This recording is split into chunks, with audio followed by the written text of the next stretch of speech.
Configurações iniciais de um servidor pós-instalado, tá?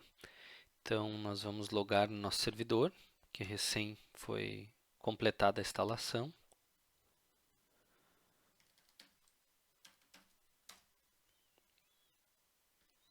Como o servidor foi instalado em cima do virtualizador, aqui o VirtualBox, o primeiro item vai ser instalar o pacote de extras do VirtualBox para a gente consertar algumas coisas em relação à resolução de tela, ao próprio Ctrl+C, Ctrl+V dentro entre máquina física e máquina virtual.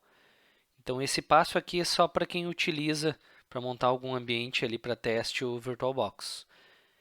Então primeiramente eu vou fazer a instalação, né? Eu vou aqui em menu dispositivos e vou no item inserir imagem de CD dos adicionais para convidado, que eu costumo chamar de que são os extras do VirtualBox. Vou clicar aqui.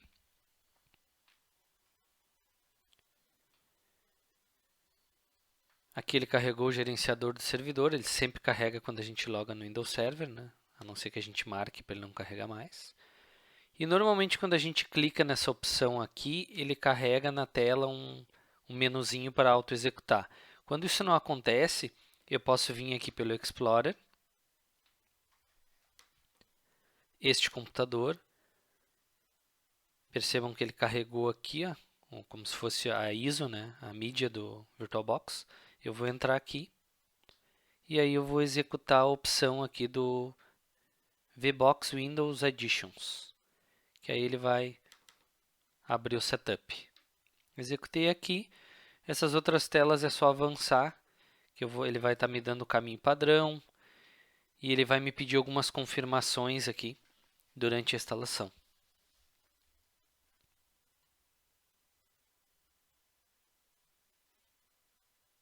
A gente aguarda ele concluir aqui.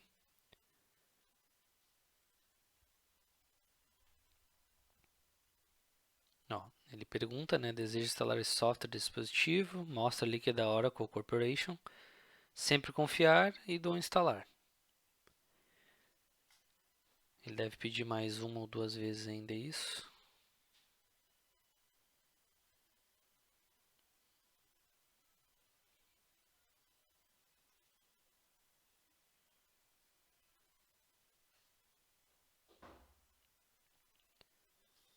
Essa piscada que deu é normal, porque ele instalou ali algum driver que tem a ver com a parte de vídeo, né, da tela.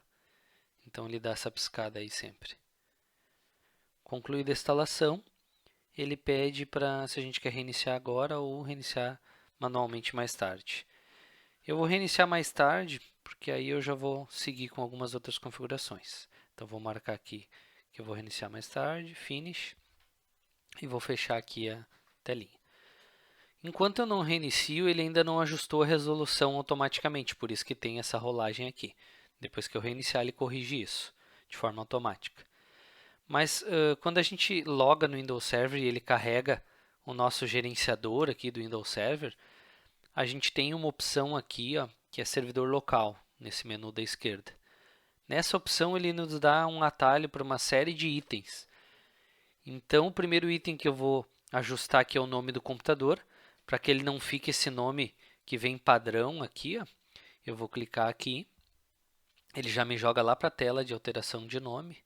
Eu vou clicar no botão alterar e aí eu vou trocar aqui, eu vou botar, por exemplo, server 01. Coloco o nome do meu servidor e vou dar um OK.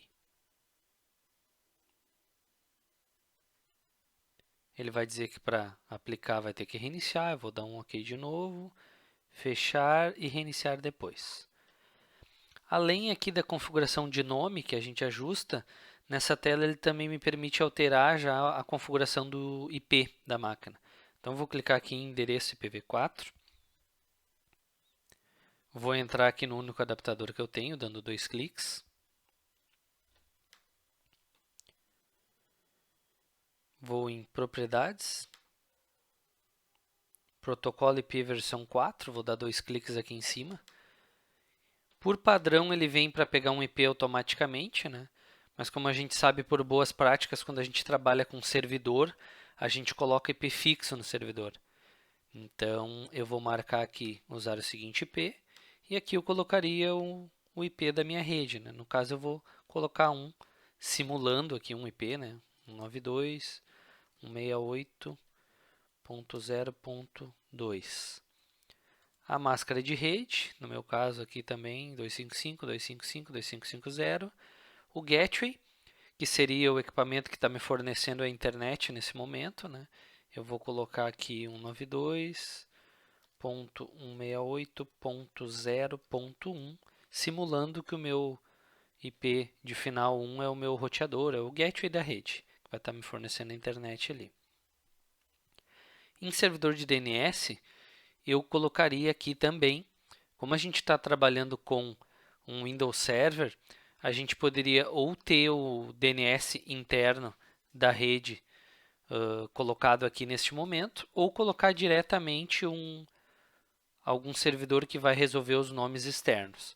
Eu vou simular aqui como se eu tivesse um servidor de DNS na minha rede e vou simular que é o equipamento de IP final 1 também. Então, 92.168.0.1. Vou simular que é esse cara aqui que tem DNS também. E como DNS alternativo, eu vou colocar um DNS externo, que poderia ser o do próprio Google. 8.8.8.8. Tá? Colocadas estas informações, a gente já tem o servidor com IP fixo, com as informações de DNS Gateway. Então, eu dou um OK aqui, OK e um fechar. Então, basicamente, a configuração que a gente tem que fazer por boas práticas de início, quando tu termina de configurar uma máquina virtual ou um Windows Server, numa máquina física mesmo, é colocar um nome e definir um IP fixo para a gente começar a usar o servidor na rede. Tá? De configurações iniciais seria isso também. Até uma próxima.